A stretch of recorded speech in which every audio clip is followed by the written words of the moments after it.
So welcome back friends. The first ವಿಡಿಯೋದಲ್ಲಿ ಏನು discuss ಮಾಡಿದ್ವಿ, power of brainstorming discuss ಮಾಡಿದ್ವಿ. Brainstorming is very important ಅಲ್ವಾ. So brainstorming ಇಂದನೇ ನಮಗೆ ಒಂದು ಎಸ್ಸೆ ರಚನೆ ಯಾವ ಥರ ಇರಬೇಕು, ನಮ್ಮ ಸ್ಟೋರಿ ಆಫ್ ದ ಎಸ್ಸೆ ಯಾವ ಥರ ಇರಬೇಕು ಒಂದು ಮಾಹಿತಿ ಸಿಗುತ್ತೆ. ನಾವು ಈಗ ಪ್ರಬಂಧ ಎಸ್ಸೆ ರೈಟಿಂಗ್ ಬಗ್ಗೆ ಡಿಸ್ಕಸ್ ಮಾಡೋಣ.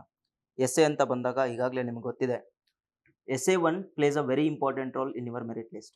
ಯಾಕೆ ಅಂದರೆ ನಮ್ಮ ಜಿ ಎಸ್ ಪೇಪರ್ಸ್ನಲ್ಲಿ ಈಗಾಗಲೇ 4 G S papers 1, 2, 3, 4 G S ಪೇಪರ್ಸ್ನಲ್ಲಿ ನಿಮ್ಮ ನಾಲೆಜ್ನ ಡಿಫ್ರೆಂಟ್ ಸಬ್ಜೆಕ್ಟ್ಸ್ನಲ್ಲಿ ಟೆಸ್ಟ್ ಮಾಡಿದ್ದಾರೆ. ಆಮೇಲೆ ಅಲ್ಲಿ ಕ್ವಶನ್ಸ್ ಯಾವ ಥರ ಇತ್ತು ಅಂದರೆ 10 ಮತ್ತು 15 mark question, and some time in essay in ethics you have 20 marker questions. So ಅಲ್ಲಿ ಹಲವಾರು ಡಿಫ್ರೆಂಟ್ ಟೈಪ್ಸ್ ಆಫ್ ಕ್ವಶನ್ಸ್ ಕೊಡ್ತಾ ಇದ್ರು. ಆದರೆ ನಮ್ಮ ಪ್ರಬಂಧ ಎಸ್ಸೆ ಅಂತ ಬಂದಾಗ ನೀವು 2 ಎಸ್ಸೆ ಬರೀಬೇಕಾಗ್ತದೆ. 2 ಎಸ್ಸೆಗೆ 750 ಮಾರ್ಕ್ಸ್ ಇರ್ತದೆ. ಅಂದರೆ ಒಂದು ಎಸ್ಸೆಗೆ ಓಕೆ 125 ಮಾರ್ಕ್ಸ್ ಇದೆ. ಆ್ಯಂಡ್ ನಮ್ಮ ಸಿಲೆಬಸ್ಸನ್ನು ನೀವು ಗಮನಿಸಿದರೆ KS ಎಕ್ಸಾಮ್ ಸಿಲೆಬಸ್ ನೋಡಿದರೆ ಈಗಾಗಲೇ ನಮ್ಮ ಸಿಲೆಬಸ್ನಲ್ಲಿ ಕ್ಲಿಯರಾಗಿ ಹೇಳಿದ್ದಾರೆ, ಪಾರ್ಟ್ ಎದಲ್ಲಿ ಒಂದು ಎಸ್ಸೆ ಬರೀಬೇಕು, ಪಾರ್ಟ್ ಬಿದಲ್ಲಿ ಒಂದು ಎಸ್ಸೆ ಬರೀಬೇಕು ಅಂತ. ಈ ಪಾರ್ಟ್ ಎದಲ್ಲಿ ನಮಗೆ ನಿರ್ದಿಷ್ಟವಾದ ಸಿಲೆಬಸ್ ಕೊಟ್ಟಿದ್ದಾರೆ. That is national and international related topics ಬರ್ತದೆ ಯಾವಾಗಲೂ ಪಾರ್ಟ್ ಎದಲ್ಲಿ. ಈ ಪಾರ್ಟ್ ಬಿದಲ್ಲಿ ಯಾವಾಗಲೂ ಕರ್ನಾಟಕ ರಿಲೇಟೆಡ್ ಟಾಪಿಕ್ಸ್ ಬರ್ತದೆ. ಸೊ ಮೋಸ್ಟ್ಲಿ ಇದೆಲ್ಲ ಗೊತ್ತಿದೆ, ಈಗಾಗಲೇ ನೀವು ಪ್ರಿಪ್ರೇಷನ್ ಮಾಡ್ತಿರ್ತೀರಿ. ಸೊ ಈಗ ನೆಕ್ಸ್ಟು ಅಪ್ರೋಚ್ ಫಾರ್ ಎಸ್ಸೆ ನಾನೊಂದು ಹೇಳಬೇಕು ನಿಮಗೆ. When it comes to the approach for essay ಈಗಾಗಲೇ ಗೊತ್ತಿದೆ, ಈ ಎಸ್ಸೆ ಅಂತ ಬಂದಾಗ, ಪ್ರಬಂಧ ಅಂತ ಬಂದಾಗ ಇಂಟ್ರೊಡಕ್ಷನ್, ಬಾಡಿ, ಕನ್ಕ್ಲೂಷನ್ ಇದು ಎಲ್ಲ ಎಸ್ಸೆಸ್ಗೆ ಇರ್ತದೆ. ಈ ಕ್ವಶನ್ ಏನಪ್ಪ, first and foremost question that will flash to your mind is, ಈಗ ಎಸ್ಸೆ ಅಂತ ಬಂದಾಗ ಸ್ಟ್ರಕ್ಚರ್ ಯಾವ ಥರ ಮಾಡೋದು, ಸರ್ ಎಷ್ಟು ಕಂಟೆಂಟ್ ಬರೀಬೇಕು ಅಲ್ವಾ. ಸೊ ಅದನ್ನು ನಾನು ಇವತ್ತು ಕ್ಲಾರಿಟಿ ಹೇಳಿಬಿಡ್ತೀನಿ ನೋಡಿ. ಸೊ ಒಂದು ಗೊತ್ತಿರಲಿ, 1500 ವರ್ಡ್ಸ್ ಓಕೆ ಅಂತ ಅಂದ್ಕೊಂಡ್ರೆ ಅಥವಾ 1200 ಅಂದ್ಕೊಂಡ್ರೆ ನೀವು ಹೆಂಗೆ ಇಂಟ್ರೊಡಕ್ಷನ್ ಬರೀಬೇಕು ಅಂದರೆ ಯಾವಾಗಲೂ introduction 10 to 15% of total word limit ಇರಬೇಕು. ಸೊ ಇದ್ರ ತಕ್ಕನಂಗೆ ನೀವು ಇಂಟ್ರೊಡಕ್ಷನ್ ಫ್ರೇಮ್ ಮಾಡ್ತೀರಿ. ಲೆಟ್ಸ್ ಅಸ್ಯೂಮ್ 1500 ವರ್ಡ್ ಲಿಮಿಟ್ ಇದೆ ಅಂತ ಅಂದರೆ ನೀವು ಎಷ್ಟು ಬರೀಬೇಕಪ್ಪ ಇಂಟ್ರೊಡಕ್ಷನು, 150 ವರ್ಡ್ದಿಂದ 220 words on on average. Correct. If this is a case ಎಷ್ಟು ಪೇಜ್ ಬರೀಬೇಕು, 1500 ವರ್ಡ್ ಲಿಮಿಟ್ಸ್ ಅಂತ ಅಂದ್ಕೊಂಡ್ರೆ 1.5 ಮಿನಿಮಮ್ ಪೇಜಸ್ ಟು 2 pages. ನಿಮ್ಮ ಇಂಟ್ರೊಡಕ್ಷನ್ ಎಷ್ಟಾಯಿತು, 1500 ವರ್ಡ್ ಲಿಮಿಟ್ ಅಂದ್ಕೊಂಡ್ರೆ 1.5 to 2 pages. This is your introduction. ಇದಾದಮೇಲೆ ಮುಖ್ಯ ಭಾಗವನ್ನು ಮೆಜಾರಿಟಿ ಆಫ್ ದ ವೇಟೇಜ್ ಎಲ್ಲಿರುತ್ತೆ, ಮುಖ್ಯ ಭಾಗದಲ್ಲಿ ಇರ್ತದೆ. ಮುಖ್ಯ ಭಾಗ 1500 ವರ್ಡ್ ಲಿಮಿಟ್ ಅಂತ ಅಂದ್ಕೊಂಡ್ರೆ you should be writing somewhere around 8 to 12 pages. Minimum 8 page ಬರೀಲೇಬೇಕು, maximum around 12 to 13 pages. And again it depends on your font size. ನಿಮ್ಮ ಫಾಂಟ್ ಸೈಜ್ ದೊಡ್ಡದಿತ್ತಂದರೆ ಏನು ಮಾಡ್ತೀರಿ, ಅರೌಂಡ್ 13 pages ಬರೆದ್ರೂ ಏನು ತಪ್ಪಲ್ಲ. So on an average somewhere around minimum 8 pages minimum to maximum 13 or 14 pages is also fine. ಕ್ಲಿಯರಾ. So ಈಗ ಮುಖ್ಯ ಭಾಗ ಆಯಿತು, ದಟ್ ಈಸ್ ಬಾಡಿ ಪಾರ್ಟ್. ಅದಾದಮೇಲೆ ಕನ್ಕ್ಲೂಷನ್ ನೆನ್ಪಿಟ್ಕೊಳ್ಳಿ, around 10% is your conclusion. 10% of the total word limit is your conclusion. 10% ಅಂದರೆ ಎಷ್ಟು, 1500 word limit ಅಂದ್ಕೊಂಡ್ರೆ 150 words. That means somewhere around ಒಂದು ಮಿನಿಮಮ್ ಪೇಜ್ ಬರೀಬೇಕು to maximum of 1.5 page. Clear ಅಲ್ವಾ, clear ಏನಪ್ಪ. So ಈಗ ಬ್ರೀಫಾಗಿ ಹೇಳಬೇಕು ಅಂದರೆ 10 to 15% is your introduction, 70 to 75% is your body, and 10% is your conclusion. So ಇದು ನಿಮ್ಮ ರಚನೆ ಈ ಥರ ಇರಬೇಕು. ಈಗ ನೆಕ್ಸ್ಟ್ ಕ್ವಶನ್ ಬರೋದೇನೆಂದರೆ, ಸರ್ ಇದೆಲ್ಲ ಆಯಿತು, ಇಂಟ್ರೊಡಕ್ಷನಲ್ಲಿ ಏನು ಬರೀಬೇಕು, ಮುಖ್ಯ ಭಾಗದಲ್ಲಿ ಏನು ಬರೀಬೇಕು, ಕನ್ಕ್ಲೂಷನಲ್ಲಿ ಏನು ಬರೀಬೇಕು, ಯಾವ ಥರ ಬರೀಬೇಕು ಅದೊಂದು ಐಡಿಯಾ ಹೇಳ್ಬಿಡ್ತೀನಿ ನೋಡಿ. ಸೊ ನಾನು ಟಾಪಿಕ್ ತೊಗೊಂಡಿದ್ದೆ ನಿಮಗೆ, ದಟ್ ಈಸ್ ಹೋದ ವರ್ಷದ ಟಾಪಿಕ್ ಏನಿತ್ತು, ಎಜುಕೇಷನ್ ರಿಲೇಟೆಡ್ ಟಾಪಿಕ್ ಇತ್ತು. ನ್ಯೂ ಎಜುಕೇಷನ್ ಪಾಲಿಸಿ 2020 ಇದು ಯೂತ್ಗೆ ಎಲ್ಲ ಥರ ಚಾಲೆಂಜಸನ್ನು ಚಾಲೆಂಜಿಂಗ್ ವೇದಲ್ಲಿ ಏನು ಮಾಡುತ್ತೆ, ನಿವಾರಣೆ ಮಾಡಲು, ಎಲ್ಲ ಚಾಲೆಂಜಸ್ನ ಚಾಲೆಂಜಿಂಗ್ ವೇದಲ್ಲಿ ತೊಗೊಂಡ್ಬಿಟ್ಟು ನಿವಾರಣೆ ಮಾಡಲಿಕ್ಕೆ ಹೆಲ್ಪ್ ಆಗುತ್ತೆ ಅಂತ ಹೇಳಿದರು ಅಲ್ವಾ. ಸೊ ಅದ್ರ ಬಗ್ಗೆ ನಾನು ಡಿಸ್ಕಸ್ ಮಾಡ್ತೀನಿ ಈ ವಿಡಿಯೋದಲ್ಲಿ. ಏನು ಡಿಸ್ಕಸ್ ಮಾಡೋಣ ಅಂದರೆ, ಇಂಟ್ರೊಡಕ್ಷನ್ ಯಾವ ಥರ ಬರೀಬೇಕು, ಮುಖ್ಯ ಭಾಗವನ್ನು ಯಾವ ಥರ ರಚನೆ ಮಾಡಬೇಕು, ಪೇಜ್ಗಳನ್ನು ಯಾವ ಥರ ಬರೀಬೇಕು, ಅದಾದಮೇಲೆ ಕನ್ಕ್ಲೂಷನ್ ಯಾವ ಥರ ಬರೀಬೇಕು ಹೇಳ್ಕೊಡ್ತೀನಿ. ಸೊ ಇಂಟ್ರೊಡಕ್ಷನ್ ಅಂತ ಬಂದಾಗ ಈಗಾಗಲೇ ನಿಮ್ಗೆ ತಿಳಿಸಿದ್ದೀನಿ, ಇಂಟ್ರೊಡಕ್ಷನ್ ಎಷ್ಟು ಇರಬೇಕು, 10 to 15% of the word limit ಇರಬೇಕು. ನಾನು 1500 ವರ್ಡ್ ಅಂದ್ಕೊಂಡು ಮಾತಾಡ್ತಾ ಇದ್ದೀನಿ. ಸೊ ಯಾಕಂದರೆ 1500 ವರ್ಡ್ ಲಿಮಿಟ್ ಕೊಡ್ತಾ ಇದ್ದಾರೆ KS ಎಕ್ಸಾಮಿನಲ್ಲಿ. ಬಟ್ IAS ಎಕ್ಸಾಮ್ನಲ್ಲಿ 1000ದಿಂದ 1200 ವರ್ಡ್ ಲಿಮಿಟ್ ಕೊಡ್ತಾರೆ. ಇಲ್ಲಿ KS ನಲ್ಲಿ ನಂಬರ್ ಆಫ್ ಪೇಜಸ್ ಜಾಸ್ತಿ ಬರೀಬೇಕಾಗ್ತದೆ, IAS ನಲ್ಲಿ ಕಡಿಮೆ ಬರ್ತೀವಿ. ಸೊ ಅದಕ್ಕೆ ಏನು ಮಾಡಿ ಅಂದರೆ ವರ್ಡ್ ಲಿಮಿಟ್ ಎಷ್ಟು ಕೊಟ್ಟಿದ್ದಾರೆ ಗಮನಿಸಿ. ಓಕೆ, ಇಷ್ಟೇ ಪೇಜ್ ಬರಿತೀನಿ ಅಂತ ಹೋಗೋಕ್ಕಿಂತ ವರ್ಡ್ ಲಿಮಿಟ್ ತಕ್ಕನಂಗೆ ಬರಿಬೇಕಾಗ್ತದೆ. ಈಗ introduction 10 to 15% of word limit 1500 word ಅಂತ ಅಂದ್ಕೊಂಡ್ರೆ ಎಷ್ಟು ಬರಿಬೇಕಪ್ಪ? 150 to 220 words on on average. If this is a case, you will be rating introduction for around 1.5 to 2 pages. ಇದು KAS ಎಕ್ಸಾಮ್ನಲ್ಲಿ ನಾನು ಹೇಳ್ತಾ ಇದ್ದು. ಓಕೆ, ಎಷ್ಟು ವರ್ಡ್ ಲಿಮಿಟ್ ಅಂದ್ಕೊಂಡ್ರೆ 1500 ವರ್ಡ್ ಲಿಮಿಟ್. ಈಗ ನಾನೇನು ಮಾಡ್ತೀನಿ ಅಂದರೆ ನಿಮಗೆ new education policy 2020 helping the youth to face the challenges in a challenging way, ಈ ಟಾಪಿಕ್ಗೆ ಇಂಟ್ರಡಕ್ಷನ್ ಯಾವ ಥರ ಬರಿಬೋದು ಹೇಳ್ತೀನಿ. ಸೊ ಇಲ್ಲಿ ಗಮನಿಸಿ, ಇಂಟ್ರಡಕ್ಷನ್ ಹಲವಾರು ರೀತಿಯಲ್ಲಿ ನಾವು ಇಂಟ್ರೊಡ್ಯೂಸ್ ಮಾಡ್ಬೋದು. ಅದರಲ್ಲಿ ಪ್ರಮುಖವಾದವು ಏನಂದರೆ ಇಂಟ್ರಡಕ್ಷನ್ನ ರೀತಿ ಹೇಳ್ತಾ ಇದ್ದೀನಿ, ಯಾವ್ಯಾವ ಥರ ಬರಿಬೋದಪ್ಪ. So number 1 is we can start the introduction using a definition ಮುಖಾಂತರ ಬರಿಬೋದು, ಸ್ಟೋರಿ ಮುಖಾಂತರ ಕೂಡ ಸ್ಟಾರ್ಟ್ ಮಾಡ್ಬೋದು, ಒಮ್ಮೊಮ್ಮೆ ಡಿಬೇಟ್ ಮುಖಾಂತರ ಕೂಡ ಸ್ಟಾರ್ಟ್ ಮಾಡ್ಬೋದು, ಡಿಬೇಟ್ಗಳ ಮುಖಾಂತರ, ರೈಟ್. ಅದಾದಮೇಲೆ ಹಲವಾರು ರೀತಿಯ ಇಂಟ್ರೆಸ್ಟಿಂಗ್ ನೋಟ್ದಿಂದ ಸ್ಟಾರ್ಟ್ ಮಾಡ್ಬೋದು. ಇಂಟ್ರೆಸ್ಟಿಂಗ್ ವೇ ಅಂತಂದರೆ ಒಮ್ಮೊಮ್ಮೆ ನೀವು ಡೇಟಾಗಳ ಮುಖಾಂತರ ಸ್ಟಾರ್ಟ್ ಮಾಡ್ಬೋದು. ಡೇಟಾ ಫ್ಯಾಕ್ಟ್ಸ್ ರಿಪೋರ್ಟ್ಸ್ ಅಂತ ಹೇಳ್ತೀವಿ, ಅದ್ರ ಮುಖಾಂತರ ಸ್ಟಾರ್ಟ್ ಮಾಡ್ಬೋದು. ಅಥವಾ ಹಲವಾರು other way of interesting ideas ಇದೆ, ದಟ್ ಈಸ್ ಯೂಸಿಂಗ್ ಕೊಟೇಶನ್ಸ್ಗಳ ಮುಖಾಂತರ ಸ್ಟಾರ್ಟ್ ಮಾಡ್ಬೋದು. ಕೊಟೇಶನ್ಸ್ ಯೂಶಲಿ ಒಂದೊಂದು ಲೈನ್ ಇರ್ತದಲ್ಲ, ಸೊ ಹೆಂಗಪ್ಪ ಬರಿಬೇಕು ಅದು ಹೇಳ್ಕೊಡ್ತೀನಿ. ಸೊ ಆಸ್ ಆಫ್ ನಾವು ವೇಸ್ ಆಫ್ ಇಂಟ್ರೊಡಕ್ಷನ್ ಹೇಳ್ತಾ ಇದ್ದೀನಿ, ದಟ್ ಈಸ್ ಯೂಸಿಂಗ್ ಕೊಟೇಶನ್ಸ್ ಮುಖಾಂತರ ಸ್ಟಾರ್ಟ್ ಮಾಡ್ಬೋದು. ಇದಾದಮೇಲೆ ನೀವು ಕನ್ನಡ ಮಾಧ್ಯಮದವ್ರು ಇದ್ದರೆ, so you can even write poems like ವಚನಗಳು ಬರಿಬೋದು, ಶ್ಲೋಕಗಳನ್ನು ಬರಿಬೋದು. ಸೊ ಇದ್ರ ಮುಖಾಂತರ ಕೂಡ ನೀವು ಸ್ಟಾರ್ಟ್ ಮಾಡ್ಬೋದು ನಿಮ್ಮ ಇಂಟ್ರೊಡಕ್ಷನ್ನ. ಸೊ ಈಗ ನಾನು ನಮ್ಮ ಟಾಪಿಕ್ಗೆ ಇಂಟ್ರೊಡಕ್ಷನ್ ಹೇಳ್ಕೊಡ್ತೀನಿ, that is education policy and linking with youth. ಇಲ್ಲಿ ನೋಡಿ, ಇಂಟ್ರೊಡಕ್ಷನ್ ನಾನು ಈ ಥರ ಬರಿಬೋದು. ಇದು ಒಂಥರ ಸ್ಟೋರಿ ಅಂತ ನೀವು ಹೇಳ್ಬೋದು. ಸ್ಟೋರಿ ಮುಖಾಂತರ ನಾನು ಹೇಳ್ಕೊಡ್ತಾ ಇದ್ದೀನಿ. ಇದು ಒಂದು ವಿಧಾನ ನಿಮ್ಮ ಇಂಟ್ರೊಡಕ್ಷನ್ ಬರೀಲಿಕ್ಕೆ. ಇಲ್ಲಿ ನೋಡಿ, ನಾನು 1.5 to 2 ಪೇಜ್ ಬರೀಬೇಕು ಇಂಟ್ರೊಡಕ್ಷನ್ನ. ಸೊ ಹಾಗಿದ್ರೆ on an average around 4 para ಬರೀಬೇಕಾ? 4 ಪ್ಯಾರಾಗ್ರಾಫ್ ಆಫ್ ಇಂಟ್ರೊಡಕ್ಷನ್ ಬರೀಬೇಕು. ಸೊ ಯಾವ ಥರ ಪೇಜ್ಗಳನ್ನು ತುಂಬಿಸ್ಬೇಕು ಹೇಳ್ತೀನಿ ನೋಡಿ. So number 1 is in the first and second para, 1 ಮತ್ತು 2ನೇ ಪ್ಯಾರಾದಲ್ಲಿ ನಾನು ಏನು ಮಾಡ್ತೀನಿ ಅಂದರೆ ಸಿನಾರಿಯೋ 1 ಅಂತ ಬರಿತೀನಿ. ಸಿನಾರಿಯೋ 1 ಅಂತ ಹೇಳಿ ಸ್ಟಾರ್ಟ್ ಮಾಡ್ತೀನಿ. ಸಿನಾರಿಯೋ 1 ಏನಂದರೆ, ಇಲ್ಲಿ ಮೊದಲಿನ ಕಾಲದಲ್ಲಿ ಮೊದಲು that is before NEP 2020 scenario ಯಾವ ಥರ ಇತ್ತು ಅಂತ ನಾನು ಏನು ಮಾಡ್ತೀನಿ, ಒಂದು ಸನ್ನಿವೇಶವನ್ನು ಹೇಳ್ತೀನಿ in the first 2 para. The first ಪ್ಯಾರಾದಲ್ಲಿ ಏನು ಬರಿತೀನಿ ಅಂದರೆ, ಮೊದಲಿನ ಪಾಲಿಸಿ ಬಿಫೋರ್ NEP 2020 ಯಾವ ಥರ ಇತ್ತು ಅಂದರೆ, ಅಲ್ಲಿ ನಾವು ರಾಟ್ ಲರ್ನಿಂಗ್ ಅಂದರೆ ಬೈಪಾಟ್ ಹೊಡೆಯೋದು, ಎಕ್ಸಾಮ್ ಬರೆಯೋದು, ಪಾಸ್ ಆಗೋದು, ಆ ಥರ ಒಂದು ಸೆಟಪ್ ಇತ್ತು. ಇದಾದಮೇಲೆ ನಮಗೆ ಸ್ಕಿಲ್ ಅನ್ನೋದು ಇರಲಿಲ್ಲ. ಸೊ ಅದಕ್ಕೋಸ್ಕರ ಏನು ಮಾಡಿದ್ವಿ ನಾವು, ಅಪಾರ್ಚುನಿಟೀಸ್ ಕ್ರಿಯೇಟ್ ಆಗಲಿಲ್ಲ, ಸರ್ವತೋಮುಖ ಬೆಳವಣಿಗೆಯನ್ನು ನಾವು ನೋಡಲಿಲ್ಲ. ಓಕೆ, ಅದರಿಂದ ಏನಾಯಿತು, ಒಂದು ಅನ್ಎಂಪ್ಲಾಯ್ಮೆಂಟು ಹಾಗೂ ಹಲವಾರು ರೀತಿಯ ಸಮಸ್ಯೆಗಳು ಇತ್ತು. ಅದ್ರ ಜೊತೆಗೆ ಅನ್ಎಂಪ್ಲಾಯ್ಮೆಂಟ್ ಇತ್ತು ಅಂದರೆ ಏನಾಗ್ತದೆ, ಅನ್ಕೊಂಡಷ್ಟು ಎಕನಾಮಿಕ್ ಪ್ರೋಗ್ರೆಸ್ ಆಗಲಿಲ್ಲ. ಯಾರ್ದು? ಯೂತ್ದು. ಇದನ್ನು ನಾನು 1 ಅಥವಾ 2 ಪ್ಯಾರಾ ಬರಿಬೋದಾ? ಸೊ 2 ಪ್ಯಾರಾದಲ್ಲಿ ಬರಿತೀನಿ. ಇಲ್ಲೇನು ನಾನು ಪ್ರೂವ್ ಮಾಡಿದೆ, ಒಂದು ಕ್ವಾಲಿಟಿ ಎಜುಕೇಷನ್ ಇರಲಿಲ್ಲ ಮೊದಲು, ಅಲ್ಲಿ ಕ್ವಾಲಿಟಿ ಎಜುಕೇಷನ್ ಸಿಕ್ಕಿಲ್ಲ ಅಂದಾಗ ಏನಾಯಿತು, ನಮ್ಮ ಸರ್ವತೋಮುಖ ಬೆಳವಣಿಗೆ ಆಗಲಿಲ್ಲ, ಯಾರ್ದು? ಯೂತ್ದು. ಇದನ್ನು ನಾನು 2 ಪ್ಯಾರಾದಲ್ಲಿ ಬರಿತೀನಿ. ಇದಾದಮೇಲೆ ಸಿನಾರಿಯೋ 2 ಅಂತ ಸ್ಟಾರ್ಟ್ ಮಾಡ್ತೀನಿ. Scenario 2 will start from 3rd para. 3rd ಪ್ಯಾರಾದಲ್ಲಿ ಏನು ಹೇಳ್ತೀನಿ ಅಂದರೆ, ಸಿನಾರಿಯೋ 2 ಅಂತ ಹೇಳಿ ಒಂದು ಸಬ್ ಹೆಡಿಂಗ್ ಟೈಪ್ ಈ ಥರ ಬರೆದು 2 ಡಾಟ್ ಕೊಟ್ಟು ಪ್ಯಾರಾಗ್ರಾಫಲ್ಲಿ ಬರೀಲಿಕ್ಕೆ ಸ್ಟಾರ್ಟ್ ಮಾಡ್ತೀನಿ. ಇಲ್ಲೇನು ನಾನು ಹೇಳಬೇಕು ಅಂದರೆ, ಆಫ್ಟರ್ NEP 2020 ಯಾವ ಥರ ಸಿಚುವೇಶನ್ ಇದೆ ಅಂದರೆ, NEP 2020 ಆದಮೇಲೆ ನಾವೇನು ಯಾವ ಥರ ನಾವು ಚೇಂಜಸ್ ನೋಡ್ಬೋದು ಅಥವಾ ಎಕ್ಸ್ಪೆಕ್ಟ್ ಮಾಡ್ಬೋದು, ಅದನ್ನು 2 ಪ್ಯಾರಾದಲ್ಲಿ ಬರೆಯೋಣ.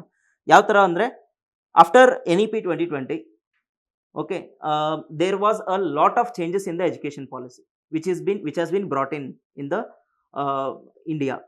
ಸೊ ಅಲ್ಲಿ ನಾವು ಏನು ಫೋಕಸ್ ಮಾಡಿದ್ವಿ, ಕ್ವಾಲಿಟಿ ಆಫ್ ಎಜುಕೇಷನ್ ಫೋಕಸ್ ಮಾಡಿದ್ವಿ, ಪ್ರೀ ಸ್ಕೂಲಿಂಗ್ ಫೋಕಸ್ ಮಾಡಿದ್ವಿ, ವೊಕೇಶನಲ್ ಎಜುಕೇಷನ್ ಫೋಕಸ್ ಮಾಡಿದ್ವಿ. ಇವೆಲ್ಲವೂ ಒಂದು ಇಂಟರ್ನ್ಯಾಷನಲ್ ಸ್ಟ್ಯಾಂಡರ್ಡ್ಗೆ ಎಜುಕೇಷನ್ ಅಥವಾ ಎಜುಕೇಷನ್ ಪಾಲಿಸಿಯನ್ನು ತಗೊಂಡು ಹೋಗಲಿಕ್ಕೆ ಸಾಧ್ಯವಾಯಿತು. 1 ಪ್ಯಾರಾ ಬರಿತೀವಿ. 3ನೇ ಪ್ಯಾರಾ. 4ನೇ ಪ್ಯಾರಾ ಏನು ಬರಿತೀವಿ ಅಂದರೆ, ಈ ಎಜುಕೇಷನ್ ಪಾಲಿಸಿ ಮುಖಾಂತರ ಒಂದು ಯೂತನ್ನ ಹೆಂಗೆ ಎಂಪವರ್ ಮಾಡಿದ್ವಿ ಅದನ್ನು ನಾನು ಪ್ರೂವ್ ಮಾಡ್ಬೋದು. ಅಲ್ಲೇನು ಬರಿಬೋದು ಅಂದರೆ, 4ನೇ ಪ್ಯಾರಾದಲ್ಲಿ, because of education policy the youth were empowered in multiple ways. ಈಗ ಏನು ಮಾಡಿದ್ವಿ, ಯೂತು ಮೊದಲು ರಾಟ್ ಲರ್ನಿಂಗ್ ಅನ್ನೋದನ್ನ ಓವರ್ಕಮ್ ಮಾಡಿಬಿಟ್ಟು ಏನು ಮಾಡಿದ್ವಿ, ಕ್ವಾಲಿಟಿ ಆಫ್ ಎಜುಕೇಷನ್ನ ಫೋಕಸ್ ಮಾಡ್ಕೊಂಡು ಹೊಸ ಹೊಸ ಸ್ಕಿಲ್ ಕಲಿತ್ವಿ, ವೊಕೇಶ್ನಲ್ ಎಜುಕೇಷನ್ನ ಕೂಡ ತಗೊಂಡ್ವಿ. ಇದರಿಂದ ಏನಾಯಿತು, ಸರ್ವತೋಮುಖ ಬೆಳವಣಿಗೆನೂ ಆಯಿತು, ಅದರ ಜೊತೆಗೆ ಸೈಕಾಲಜಿಕಲ್ ಹಾಗೂ ಇಮೋಷನಲ್ ಡಿಪ್ರೆಷನ್ ಅನ್ನೋದು ಮೊದಲು ಆಗ್ತಾ ಇತ್ತು, ಅದನ್ನು ಓವರ್ಕಮ್ ಮಾಡಿದ್ವಿ. ಇದರಿಂದ ಏನಾಯಿತು, ಒಂದು ಯುವ ಜನತೆ ಎಕನಾಮಿಕ್ ಪ್ರೋಗ್ರೆಸ್ಸನ್ನು ನೋಡಿದ್ರು, ಸೋಷಿಯಲ್ ಪ್ರೋಗ್ರೆಸ್ಸನ್ನು ನೋಡಿದ್ರು, ಹಾಗೂ ಅವರ ಸ್ವ ಬೆಳವಣಿಗೆಯನ್ನು ನೋಡಿದ್ರು ಅಲ್ವಾ. ಇದರಿಂದ ಏನಾಯಿತು, ಸರ್ವತೋಮುಖ ಬೆಳವಣಿಗೆಯನ್ನು ನಾವು ನೋಡ್ಲಿಕ್ಕೆ ಸಾಧ್ಯ ಆಯಿತು. ಇದು 4ನೇ ಪ್ಯಾರ. ಇಲ್ಲಿಗೆ ಎಂಡ್ ಮಾಡಿ 5ನೇ ಪ್ಯಾರಾದಲ್ಲಿ ಒಂದೆರಡು ಲೈನ್ ಹಾಕ್ತೀನಿ. ಏನು ಅಂದರೆ, from the about 2 scenarios it is very clear that new education policy was scene as a game changer. ಅಂದರೆ ಈ ಎಜುಕೇಷನ್ ಪಾಲಿಸಿ ಒಂಥರ ಗೇಮ್ ಚೇಂಜರ್ ಅಂತ ನಾವು ಅಂದ್ಕೊಂಡ್ವಿ. ಯಾಕೆ ಈ ಥರ ಸುಧಾರಣೆಯನ್ನು ನೋಡಿದ್ವಿ ಅಂತ ಹೇಳಿ ಫುಲ್ ಸ್ಟಾಪ್ ಇಟ್ಟು ಆಮೇಲೆ ಒಂದು ಸೆಂಟೆನ್ಸ್ ಹಾಕ್ತೀವಿ. That is we call as thesis statement. Thesis statement ಅಂತ ಹೇಳ್ತೀವಿ. ಥೀಸಿಸ್ ಸ್ಟೇಟ್ಮೆಂಟ್ ಅಂದರೆ ಏನು, ನಮ್ಮ ಎಸ್ಸೇದಲ್ಲಿ ಏನು ಬರಿತೀವಿ ಅಂತ ಒಂದು ಸಣ್ಣ ಪ್ಯಾರಾದಲ್ಲಿ ಬರಿತೀವಿ. ಅಲ್ಲಿ ಏನು ಬರಿಬೇಕು ಅಂದರೆ, from the above instances scenario education can be a game changer in every once life, especially the youths life, because education can make or break the career of the students. Okay, by the help of new education policy we have seen, or we can see many improvements with respect to intellectual growth as well as opportunities for the students. We will analyze all these parameters, okay, in the subsequent part of the essay. ಈ ಥರ ಬರೆದ್ಬಿಟ್ಟು start ಮಾಡ್ತೀನಿ. ಈಗ ನಾನು ಏನು ಹೇಳಿದ್ನಲ್ಲ last ಒಂದು paragraph ಅಂತ, ಇದನ್ನು ನಾವು ಏನಂತ ಹೇಳ್ತೀವಿಯಪ್ಪ ಅಂದರೆ ಥೀಸಿಸ್ ಸ್ಟೇಟ್ಮೆಂಟ್ ಅಂತ ಹೇಳ್ತೀವಿ. ಆ್ಯಂಡ್ ಗಮನಿಸಿ, ಈ ಥೀಸಿಸ್ ಸ್ಟೇಟ್ಮೆಂಟ್ ಅಂದರೆ ಒಂಥರ ಟ್ರೈಲರ್ ಇದ್ದಂಗೆ ನಿಮ್ಮ ಮೆಸೇಜ್ಗೆ. ಟ್ರೈಲರ್ ಅಂದರೆ ನಮ್ಮ ಮೂವಿದಲ್ಲಿ ಟ್ರೈಲರ್ ಯಾವ ಥರ ಇರ್ತದೆ, ಟ್ರೈಲರ್ ಅಂತ ಅಂದರೆ ಯಾವ ಥರ ಮೂವಿ ಇರುತ್ತೆ ಅಂತ ನೀವು ನೋಡ್ತೀರಿ, ಯಾವ್ಯಾವ ಥರ ಸನ್ನಿವೇಶಗಳು ಇದ್ದಾವೆ ನೋಡ್ತೀರಿ, ಇಂಟ್ರೆಸ್ಟಿಂಗ್ ಸೀನ್ಸ್ ನೋಡ್ತೀರಿ. ಆಮೇಲೆ ನಮ್ಮ ಟ್ರೈಲರಲ್ಲಿ ಆ ಮೂವಿದು ಕ್ಲೈಮ್ಯಾಕ್ಸ್ ಗೊತ್ತಾಗೋದಿಲ್ಲ ಅಲ್ವಾ. ಸಿಮಿಲರ್ಲಿ ನನ್ನ ಥೀಸಿಸ್ ಸ್ಟೇಟ್ಮೆಂಟ್ ಏನು ಬರಿತೀನಲ್ಲ, ನಿಮ್ಮ ಡಿಸಿಷನ್ ಹೇಳಂಗಿಲ್ಲ, ನೀವು ಒಂದು ಕ್ಯೂರಿಯಾಸಿಟಿ ಉಂಟು ಮಾಡ್ತೀರಿ ಅಷ್ಟೇ, ಯಾರಿಗೆ, ರೀಡರ್ಗೆ. ಸೊ ಅದನ್ನು ಗಮನ ಇರಲಿ. ಅಂದರೆ ನಿಮ್ಮ ಥೀಸಿಸ್ ಸ್ಟೇಟ್ಮೆಂಟ್ ಅನ್ನೋದನ್ನು ಬೇಕಿದ್ರೆ ಬರಿಬೋದು, ಬೇಡದ್ರೆ ಬಿಡ್ಬೋದು, ನಿಮ್ಮ ಇಷ್ಟ. ಸಪೋಸ್ ಬರೆದ್ರೆ ನಿಮ್ಮ ಡಿಸಿಷನ್ನ ಇಲ್ಲಿ ಹೇಳಬಾರ್ದು.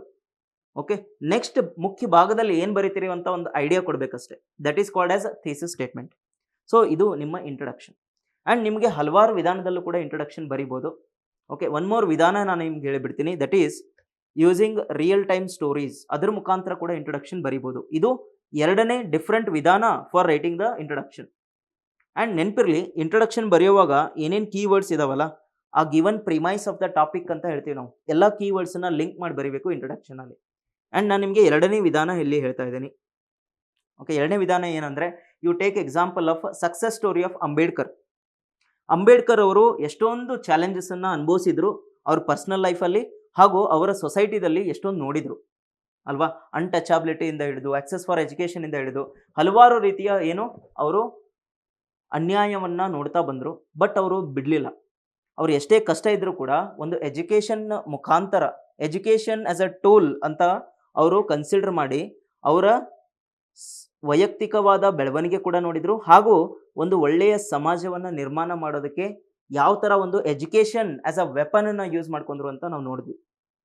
ಇದರ ಪೂರಕವಾಗಿ ನಾವು ಎಜುಕೇಷನ್ ಪಾಲಿಸಿಗಳನ್ನು ಕೂಡ ಚೇಂಜಸ್ ಮಾಡ್ತಾ ಬಂದಿದ್ವಿ. ಇದರಲ್ಲಿ ಪ್ರಮುಖವಾದದ್ದು ಏನಂದರೆ ನ್ಯೂ ಎಜುಕೇಷನ್ ಪಾಲಿಸಿ. ಇದರ ಪೂರಕವಾಗಿ ಅಂಬೇಡ್ಕರ್ ಅವರು ಹೇಗೆ ನಮಗೆ ದಾರಿ ತೋರಿಸ್ಕೊಟ್ರಲ್ಲ ಒಂದು ಸರ್ವತೋಮುಖ ಬೆಳವಣಿಗೆ ಆಗಬೇಕು ಅಂತ ಹೇಳಿ, in the same lines even education ಪಾಲಿಸಿಯಲ್ಲೂ ಕೂಡ ನಾವು ಹಲವಾರು ಚೇಂಜಸನ್ನು ಮಾಡಿದ್ವಿ.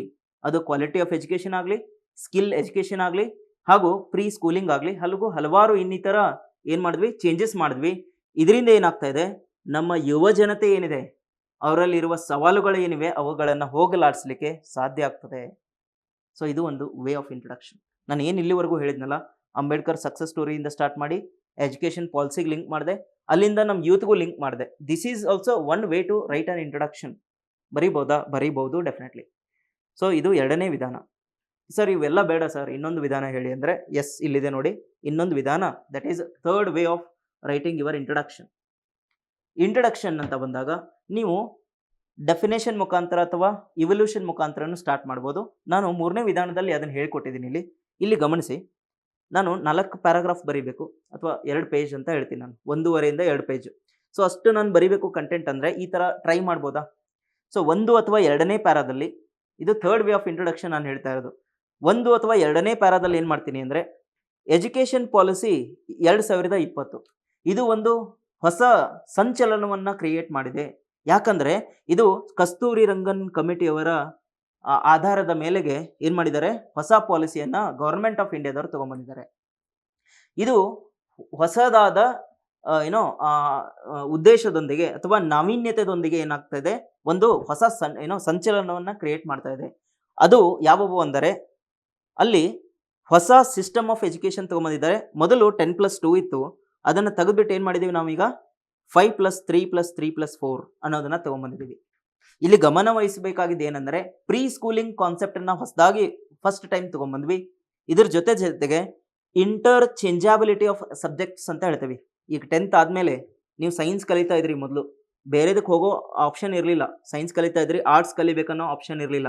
ಬಟ್ ಈಗ ಏನಾಗ್ತಾ ಇದೆ, ಇಂಟರ್ ಚೇಂಜಾಬಿಲಿಟಿ ಆಫ್ ಸಬ್ಜೆಕ್ಟ್ಸನ್ನು ನಾವು ಈ ಪಾಲಿಸಿಯಲ್ಲಿ ಮಾಡಿದ್ದೀವಿ. ಇದು ಒಂಥರ ಹೊಸ ಥರ ಇಂಟ್ರೆಸ್ಟ್ ಯಾರಿಗಿರ್ತದೋ ಅವರು ಕಲಿಯುವಂಥ ಒಂದು ಪ್ರಾವಿಧಾನ ಮಾಡಿಕೊಟ್ಟಿದ್ದೀವಿ. ಸೊ ಇದು changes in the new education policy. ಇದನ್ನು ನಾನು 2 ಪ್ಯಾರಾ ಬರಿತೀನಿ. ಇದಾದಮೇಲೆ ನೆಕ್ಸ್ಟ್ 1 ಅಥವಾ 2 ಪ್ಯಾರಾದಲ್ಲಿ ಏನು ಬರಿಬಹುದು ಅಂದರೆ, ಈ ಎಜುಕೇಷನ್ ಪಾಲಿಸಿ ಮುಖಾಂತರ ನಾವು ಏನು ಮಾಡೋಕ್ಕೆ ಹೊರಟಿದ್ದೀವಿ ಅಂದರೆ, ಈ ಯುವಜನರಿಗೆ ಹಲವಾರು ಸವಾಲುಗಳಿತ್ತು. ಅದು ಅನ್ಎಂಪ್ಲಾಯ್ಮೆಂಟ್ ಆಗಿರ್ಬೋದು, ಸೈಕಾಲಜಿಕಲ್ ಇಶ್ಯೂಸ್ ಆಗಿರ್ಬೋದು. ಸೈಕಾಲಜಿಕಲ್ ಇಶ್ಯೂ ಅಂದರೆ, ಮೊದಲು ಬೈಪಟ್ ಹೊಡೆದು ಎಕ್ಸಾಮ್ ಬರೆಯೋದಿತ್ತು.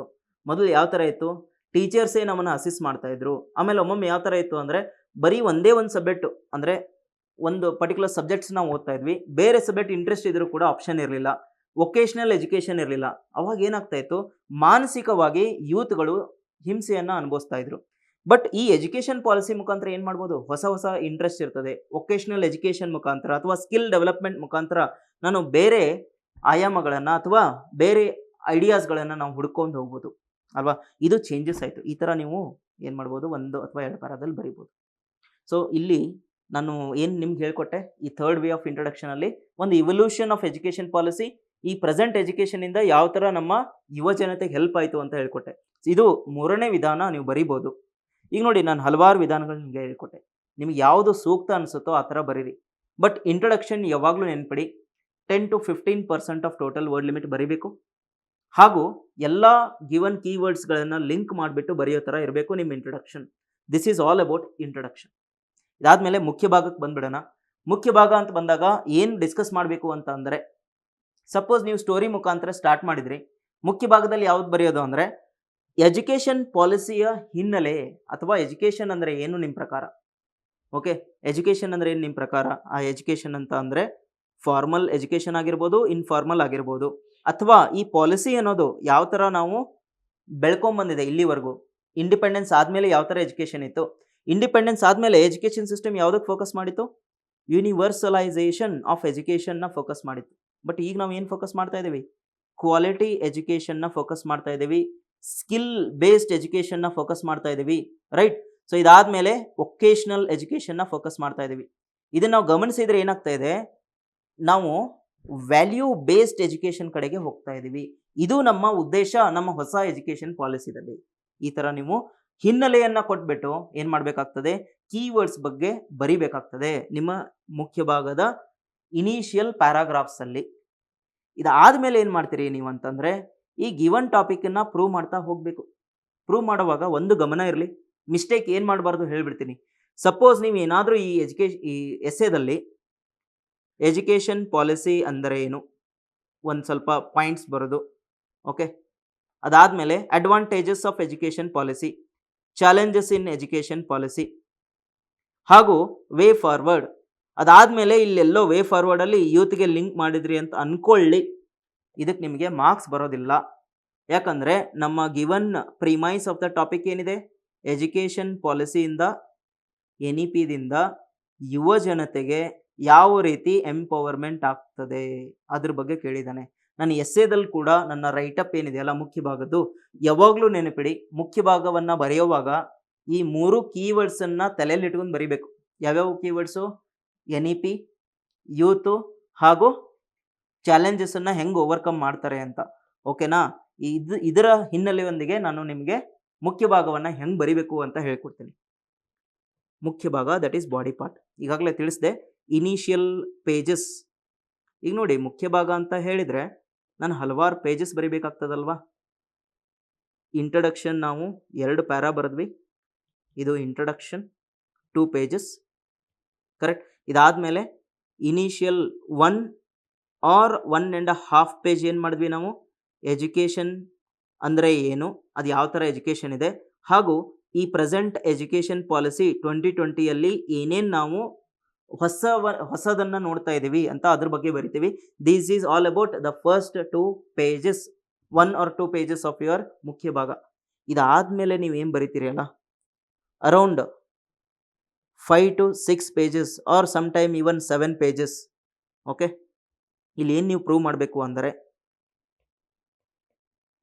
ಈ ಪೇಜಸ್ಸಲ್ಲಿ ಏನಪ್ಪ ಬರೀಬೇಕು ಅಂದರೆ, ಎಜುಕೇಷನ್ ಪಾಲಿಸಿಯಿಂದ ನಮ್ಮ ಯುವ ಜನತೆಗೆ ಯಾವ ರೀತಿ ಸಹಾಯಕಾರಿಯಾಗ್ತದೆ, ಈ ಎಜುಕೇಷನ್ ಪಾಲಿಸಿಯಿಂದ ನಾವು ನಮ್ಮ ಯುವ ಜನರ ಎಂಪವರ್ಮೆಂಟ್ ಅಥವಾ ಚಾಲೆಂಜಸ್ಸನ್ನು ಹೆಂಗೆ ನಾವು ಹೋಗಲಾಡಿಸ್ಬೋದು ಅದನ್ನು ಪ್ರೂವ್ ಮಾಡಬೇಕು. ಬ್ರೈನ್ ಸ್ಟಾರ್ಮಿಂಗಲ್ಲಿ ಹೇಳಿದೆ ತಾನೆ ನಿಮಗೆ ಯಾವ ಥರ ಯೋಚನೆ ಮಾಡಬೇಕು ಅಂತ, ಅದನ್ನು ನೀವು ಇಲ್ಲಿ ಬರಿಬೇಕಾಗ್ತದೆ. ಇದನ್ನು ಎಷ್ಟು ಪೇಜ್ ಬರಿಬೇಕು ಅಂದರೆ ಅರೌಂಡ್ 5 to 7 ಪೇಜಸ್. ನೀವು 8 ಪೇಜ್ ಬರೆದ್ರೂ ತಪ್ಪಿಲ್ಲ, ಬಟ್ ಮಿನಿಮಮ್ ಇಷ್ಟು ಪೇಜ್ ಬರಿಬೇಕಾಗ್ತದೆ. ಇದನ್ನು ನಾನು ಏನು ಪ್ರೂವ್ ಮಾಡ್ತಾ ಇದ್ದೀನಿ ಇಲ್ಲಿ, in favour of the topic. In favour of the ಟಾಪಿಕನ್ನು ನಾನು ಪ್ರೂವ್ ಮಾಡಬೇಕು. ಎಲ್ಲಿ, ಮುಖ್ಯ ಭಾಗದ ನೆಕ್ಸ್ಟ್ ಫ್ಯೂ ಪೇಜಸ್. ನಾನು ಎಷ್ಟು ಪೇಜ್ ಅಂತ ಹೇಳಿದೆ, around 5 to 7 pages. Even you can write 8 pages or even 8.5 pages also, but 7 page ಅಂತ ಅನ್ಕೊಳ್ಳೋಣ. ನಾನು ಏನು ಪ್ರೂವ್ ಮಾಡಿದೆ ಇಲ್ಲಿ, ಎಜುಕೇಷನ್ ಪಾಲಿಸಿಯಿಂದ ಯುವ ಜನರ ಚಾಲೆಂಜಸ್ ಯಾವ್ಯಾವ ಇದ್ವು, ಹೆಂಗೆ ನಾವು ಹೋಗ್ಲಾಡಿಸಿದ್ವಿ, ಇದನ್ನು ನಾನು ಪ್ರೂವ್ ಮಾಡಬೇಕು. ಇದಾದಮೇಲೆ ನಾನು ಹೊಸ ಐಡಿಯಾ, ನ್ಯೂ ಐಡಿಯಾ ಅಂತ ಹೇಳಿದೆ ನಮ್ಮ ಎಸ್ಸೆಗೆ.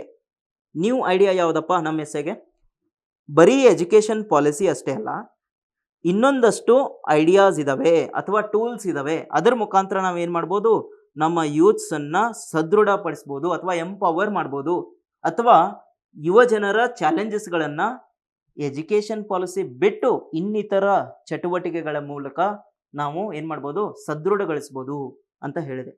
ಅದು ಯಾವ್ದು ಹೇಳಿದೆ ನಾನು, ಟೆಕ್ನಾಲಜಿ ಯೂಸ್ ಮಾಡ್ಕೊಂಡಾಗಿರ್ಬೋದು, ಅಥವಾ ಅದು ಸಬ್ಸಿಡಿ ಕೊಡೋದಾಗಿರ್ಬೋದು, ಅಥವಾ ಹೊಸ ಹೊಸ ಐಡಿಯಾಸಿಂದ ಏನು ಮಾಡ್ಬೋದು, ಎಜುಕೇಷನ್ ಅಲ್ಲದೆ ಇನ್ನಿತರ ಚಟುವಟಿಕೆಯಿಂದ ಯೂತ್ಗಳನ್ನು ಎಂಪವರ್ ಮಾಡ್ಬೋದು ಅಂತ ಹೇಳಿದೆ. ಇದನ್ನು ಅರೌಂಡ್ 1 to 2 ಪೇಜಸ್ ಬರೆದ್ರೂ ಸಾಕು. ಸೊ ಈಗ ಆಲ್ಮೋಸ್ಟ್ ಎಲ್ಲಿವರೆಗೂ ಬಂದ್ವಿ ನಾವು, ಒಂದು 9ರಿಂದ 10 ಪೇಜ್ ಕಂಟೆಂಟ್ ತುಂಬಿದ್ದೀವಿ. ಈಗ ಇದಾದಮೇಲೆ ಇದು 1 ಪೇಜ್ ಬರಿತೀನಿ, ದಟ್ ಈಸ್ 11th ಪೇಜ್. ನಾವು ಏನು ಮಾಡಿದ್ವಿ, ಹೊಸ ಆಯಾಮವನ್ನು ಹುಡುಕೊಟ್ವಿ. ಇದಾದಮೇಲೆ ಈ ಟಾಪಿಕ್ ಅಗೇನ್ಸ್ಟ್ ಬರಿಬೇಕಾಗ್ತದೆ.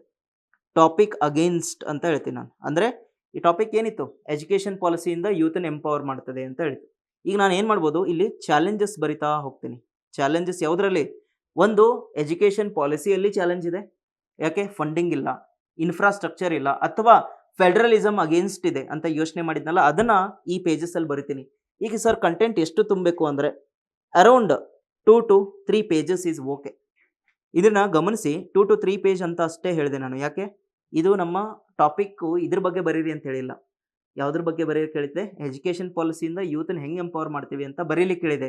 ಆದರೆ ಎಸ್ಸೆ ಅಂತ ಬಂದಾಗ ಅದನ್ನಷ್ಟೇ ಬರೆಯೋದಲ್ಲ, ಅದರ ಅಗೇನ್ಸ್ಟು ಬರೀಬೇಕಲ್ವಾ. ಸೊ ಹೀಗಾಗಿ ಅರೌಂಡ್ 2 to 3 ಪೇಜಸ್ ನಾನು ಏನು ಮಾಡ್ತೀನಿ, ಅಗೇನ್ಸ್ಟ್ ದ ಟಾಪಿಕ್ ಯೋಚನೆ ಮಾಡ್ತೀನಿ. ಓಕೆ, ಈಗ ಎಲ್ಲಿವರೆಗೂ ಬರೆದ್ವಿ ನಾವು, ಅಪ್ರಾಕ್ಸಿಮೇಟ್ಲಿ ಅರೌಂಡ್ 12 to 14 ಪೇಜಸ್ ಬರೆದ್ವಿ. ಇದಾದ ಮೇಲೆ 1 ಅಥವಾ 2 ಪೇಜಸ್ ಏನು ಮಾಡ್ತೀವಿ, ವೇ ಫಾರ್ವರ್ಡ್ ಬರಿತೀವಿ, 2 pages. Next 2 pages is your way forward. Way forward ಅಂತ ಸಬ್ ಹೆಡಿಂಗ್ ಹಾಕಂಗಿಲ್ಲ, ಅದನ್ನು ಇನ್ಹೆರೆಂಟ್ಲಿ ನೀವು ಅನ್ಕೊಂಡು ಬರೀಬೇಕು. ಅಂದರೆ ವೇ ಫಾರ್ವರ್ಡ್ ಅಂತ ಈ ಶಬ್ದ ಯೂಸ್ ಮಾಡಂಗಿಲ್ಲ. ನಿಮ್ಮ GSನಲ್ಲಿ ಬರಿಬೋದು ವೇ ಫಾರ್ವರ್ಡ್ ಅಂತ. ಇಲ್ಲಿ ಏನು ಬರಿಬೋದು ಅಂದರೆ the education policy in future ಅಂತ ಹೇಳಿಬಿಟ್ಟು ಈ ಥರ ಯೂಸ್ ಮಾಡಿ, ಅಥವಾ ಬೇರೆ ಕೀವರ್ಡ್ಸ್ ಯೂಸ್ ಮಾಡಿ. ಓಕೆ, ಅಲ್ಲಿ ಸಬ್ ಹೆಡಿಂಗ್ ಬರೆಯೋದಿದ್ರೆ ಓಕೆ, ಇದು ವೇ ಫಾರ್ವರ್ಡ್ ಬರೀತೀರಿ ಅರೌಂಡ್ 2 ಪೇಜಸ್. ಇದಾದ ಮೇಲೆ last 2 page, the last 2 page is your conclusion. 1 or 2 page is your conclusion. So ಇಷ್ಟು ನೀವು ಪೇಜ್ ಫಿಲ್ ಮಾಡಿದ್ರಿ ಅಂದ್ಕೊಳ್ಳಿ, ನಿಮ್ಮ ಎಸ್ಸೆ ರಚನೆ ಚೆನ್ನಾಗಿರ್ತದೆ. ಕ್ಲಿಯರಾ? So I hope you got a idea here. So ಇಲ್ಲಿವರೆಗೂ ಏನು ಡಿಸ್ಕಸ್ ಮಾಡಿದ್ವಿ, ಇಂಟ್ರೊಡಕ್ಷನಲ್ಲಿ ಹಲವಾರು ವಿಧಾನಗಳಿವೆ. ಇದಾದಮೇಲೆ ಮುಖ್ಯ ಭಾಗ ಬರಿತೀವಿ. ಮುಖ್ಯ ಭಾಗ ಬರೆಯುವಾಗ ಇನ್ ಫೇವರ್ ಆಫ್ ದ ಟಾಪಿಕ್ ಜಾಸ್ತಿ ಬರಿತೀವಿ, ಆಮೇಲೆ ಹೊಸ ಐಡಿಯಾಸ್ ಹುಡುಕ್ತೀವಿ, ಆಮೇಲೆ ಅಗೇನ್ಸ್ಟ್ ದ ಟಾಪಿಕ್ ಯೋಚನೆ ಮಾಡ್ತೀವಿ, ಆಮೇಲೆ ವೇ ಫಾರ್ವರ್ಡ್ ಬರಿತೀವಿ. ನೆನ್ಪಿಡಿ, ಈ ವೇ ಫಾರ್ವರ್ಡ್ ಅನ್ನೋದು ಮುಖ್ಯ ಭಾಗದ ಒಂದು ಅಂಶ ಅಥವಾ ಒಂದು ಅಂಗ ಅಂತ ಹೇಳ್ಬೋದು. ಒಬ್ಬೊಬ್ರು ಹೇಳ್ತಾರೆ ಕನ್ಕ್ಲೂಷನ್ ಅಲ್ಲಿ ವೇ ಫಾರ್ವರ್ಡ್ ಬರಿಬೋದು ಅಂತ, ಅದು ಅವರಿಷ್ಟ. But according to my level of thinking in the essay, way forward is a part of ಮುಖ್ಯ ಭಾಗ. ಸರ್ ಕನ್ಕ್ಲೂಷನ್ ಅಲ್ಲಿ ಏನು ಬರಿಬೇಕು ಅಂತ ಅಂದರೆ, ಈಗ ಅದೊಂದು ಹೇಳ್ಬಿಡ್ತೀನಿ ನೋಡಿ. ಏನಪ್ಪ ಕನ್ಕ್ಲೂಷನ್? ಕನ್ಕ್ಲೂಷನ್ ಅಲ್ಲಿ ಏನು ಬರಿಬೇಕು? ಕನ್ಕ್ಲೂಷನ್ ಅಲ್ಲಿ ಏನು ಬರಿಬೇಕು ಅಂದರೆ, ನೀವು usually around 10% of the word limit conclusion ಬರೀತೀರಿ. 10% of total word limit is your conclusion. ಅಂದರೆ 1500 ವರ್ಡ್ ಲಿಮಿಟ್ ಅಂತ ಅನ್ಕೊಂಡ್ರೆ ಎಷ್ಟು ಬರೀಬೇಕು ಕನ್ಕ್ಲೂಷನ್? ಅರೌಂಡ್ 150 ವರ್ಡ್ಸ್ ಅಲ್ವಾ? 150 ವರ್ಡ್ಸ್ ಅಂದರೆ ಆನ್ ಆನ್ ಅವರೇಜ್ ಎಷ್ಟು ಪೇಜ್ ಆಯಿತು? 1 ಅಥವಾ 1.5 ಪೇಜ್ ಆಯಿತಾ? ಕರೆಕ್ಟಾ? ಈಗ ನಾನು 1 ರಿಂದ 1.5 ಪೇಜ್ ಬರೀಬೇಕಂದ್ರೆ ಯಾವ ಥರ ಕನ್ಕ್ಲೂಷನ್ ಬರೀಬೇಕು ಹೇಳ್ತೀನಿ ನೋಡಿ. ಲೆಟ್ಸೆ ಈ 2 ಪೇಜ್ ನಾನು ಕನ್ಕ್ಲೂಷನ್ ಬರಿತಾ ಇದ್ದೀನಿ. ನಾನು ಏನು ಮಾಡ್ಬೋದು ಅಂದರೆ, ಕನ್ಕ್ಲೂಷನ್ ಬರೆಯುವಾಗ ಒಂದಷ್ಟು ವರ್ಡ್ಸ್ ಯೂಸ್ ಮಾಡ್ಬೋದು. ಲೈಕ್ ಫೈನಲಿ, ಕೊಮ, ಅಥವಾ ಟು ಕನ್ಕ್ಲೂಡ್, ಕೊಮ, ಈ ಥರ ಶಬ್ದವನ್ನು ಯೂಸ್ ಮಾಡಿಬಿಟ್ಟು ಬರೀಬೇಕಾಗ್ತದೆ. ಇಲ್ಲಿ ಸಪ್ರೇಟ್ ಸಬ್ ಹೆಡಿಂಗು ಬೇಕಿದ್ರೆ ಯೂಸ್ ಮಾಡ್ಬೋದು, ಬೇಡಾದರೆ ಬಿಡ್ಬೋದು. ಕ್ಲಿಯರಾ? ಸೊ ಈಗ ಸಪೋಸ್ ಏನು ಮಾಡಬೇಕು ಅಂತಂದರೆ, ಫೈನಲಿ ಅಂತ ಬರೆದ್ಬಿಟ್ಟು ನೀವು ಏನೇನು ಎಸ್ಸೇದಲ್ಲಿ ಡಿಸ್ಕಸ್ ಮಾಡಿದ್ರಿ ಅಲ್ವಾ, ಎಸ್ಸೆ ಮುಖ್ಯ ಭಾಗದಲ್ಲಿ ಡಿಸ್ಕಸ್ ಮಾಡಿದ್ರಿ, ಅದನ್ನು ಒಂದು ಪ್ರಿಸೈಸ್ ಆಗಿ ಅಥವಾ ಕನ್ಸೈಸ್ ಆಗಿ ಏನು ಮಾಡಬೇಕು, ಒಂದು ಓವರಾಲ್ ನಿಮ್ಮ ಒಪಿನಿಯನ್ ಏನು ನಿಮ್ಮ ಎಸ್ಸೆ ಬಗ್ಗೆ ಅಂದರೆ ಕನ್ಸೈಸ್ ಆಗಿ ಅದನ್ನು 1 ಅಥವಾ 2 ಪ್ಯಾರಾದಲ್ಲಿ ಬರೆದು ನಿಮ್ಮ ಡಿಸಿಷನ್ ಹೇಳಬೇಕು. ನಿಮ್ಮ ಕ್ಲೈಮ್ಯಾಕ್ಸ್ ಆಫ್ ದ ಎಸ್ಸೆ ಏನಿದೆಯಲ್ಲ, ನಿಮ್ಮ ಡಿಸಿಷನ್ ಅದನ್ನು ಇಲ್ಲಿ ಬರಿಬೇಕಾಗ್ತದೆ. ಇದು 1 ಅಥವಾ 2 ಪ್ಯಾರಾದಲ್ಲಿ ಬರಿಬೇಕು. ಇದಾದಮೇಲೆ last para of your essay, the last para of your essay, you try to give some futuristic ideas. Futuristic ideas ಅಂದರೆ ಇನ್ನು ಮುಂದೆ ಈ ಎಜುಕೇಷನ್ ಪಾಲಿಸಿ ಮುಖಾಂತರ ನೀವು ಏನೇನು ನೋಡ್ಬೋದು, ಏನೇನು ಬೆಳವಣಿಗೆಗಳನ್ನು ನೋಡ್ಬೋದು, ಅದ್ರ ಬಗ್ಗೆ ಬರೀಬೇಕಾಗ್ತದೆ. ಅದು ಕೀವರ್ಡ್ಸ್ ಮುಖಾಂತರ ಆಗಿರ್ಬೋದು. ಲೈಕ್ 3 A's ಅಂತ ಹೇಳಿದೆ. 3 A's: ಅವೈಲಬಿಲಿಟಿ, ಆಕ್ಸೆಸಿಬಿಲಿಟಿ, ಅಫೋರ್ಡಬಿಲಿಟಿ. ಅಥವಾ ಒಂದು ದೇಶದ ಸರ್ವತೋಮುಖ ಬೆಳವಣಿಗೆ ಆಗಬೇಕಂದ್ರೆ ಎಜುಕೇಷನ್ ಪಾಲಿಸಿ ಒಂದು ನಿರ್ಣಾಯಕ ಪಾತ್ರ ವಹಿಸ್ತದೆ. ಈ ನಿರ್ಣಾಯಕ ಪಾತ್ರ ವಹಿಸ್ಬೇಕಂದ್ರೆ ಎಜುಕೇಷನ್ ಪಾಲಿಸಿ 2020 ಇದು ಪ್ರಮುಖ ಒಂದು ಅಂಶವಾಗಿದೆ. ಇಲ್ಲಿ ನಾವು ಕ್ವಾಲಿಟಿ ಆಫ್ ಎಜುಕೇಷನ್ ಮಾತ್ರವಲ್ಲದೆ ಹಲವಾರು ರೀತಿಯ ವಿಭಿನ್ನವಾದ ಒಂದು ಉದ್ದೇಶದೊಂದಿಗೆ, ನಾವೀನ್ಯತೆಯೊಂದಿಗೆ ಎಜುಕೇಷನ್ ಪಾಲಿಸಿಯನ್ನು ತಗೊಂಡ್ಬಂದಿದ್ದೀವಿ. ಇದರಿಂದ ನಮ್ಮ ಯುವ ಜನರಿಗೆ ಹಲವಾರು ರೀತಿಯ ಸಹಾಯಗಳು ಆಗ್ತಾ ಇದೆ. ಅದು ಪರ್ಸನಲ್ ಡೆವಲಪ್ಮೆಂಟ್ ಆಗಿರ್ಬೋದು, ಇಂಟೆಲೆಕ್ಚುವಲ್ ಗ್ರೋತ್ ಆಗಿರ್ಬೋದು, ಓಕೆ, ಹ್ಯೂಮನ್ ಡೆವಲಪ್ಮೆಂಟ್ ಆಗಿರ್ಬೋದು, ಇದರ ಜೊತೆಗೆ ಎಕನಾಮಿಕ್ ಪ್ರೋಗ್ರೆಸ್ ಆಗಿರ್ಬೋದು. ಇವುಗಳನ್ನೆಲ್ಲವನ್ನು ನಾವು ಸಂಪೂರ್ಣವಾಗಿ ಮಾಡುವಂತಹ ಪೊಟೆನ್ಷಿಯಲ್ ನಮ್ಮ ಎಜುಕೇಷನ್ ಪಾಲಿಸಿದಲ್ಲಿದೆ. ಇದರಿಂದ ನಾವು ನವ ಭಾರತ, ನವ ಕರ್ನಾಟಕವನ್ನು ರಚನೆ ಮಾಡುವುದಕ್ಕೆ ಹೆಲ್ಪ್ ಆಗ್ತದೆ. ಇದು ನನ್ನ ಕನ್ಕ್ಲೂಷನ್. ಇಲ್ಲಿ ಗಮನಿಸಿ, ನಾನು ಒಂದಷ್ಟು ಕೀವರ್ಡ್ಸ್ ಯೂಸ್ ಮಾಡಿದೆ. 3 A's, ನವ Karnataka, education policy, intellectual growth, ಇವೆಲ್ಲ ಏನು ಕೀವರ್ಡ್ಸ್. ಆಮೇಲೆ ಇವೆಲ್ಲವೂ ಒಂಥರ ಆಶಾವಾದಿ ಆಗಿವೆ ಅಲ್ವಾ? ಸೊ ಈ ಥರ ನೀವು ಕನ್ಕ್ಲೂಷನ್ ಮಾಡಬೇಕಾಗ್ತದೆ. So I hope you got a clarity here, right? So I hope ಈ ಎಸ್ಸೆಗೆ ಒಂದು ರಚನೆ ಯಾವ ಥರ ಇರಬೇಕು ಅಂತ ನಿಮ್ಗೆ ಗೊತ್ತಾಗಿದೆ. Thank you so much.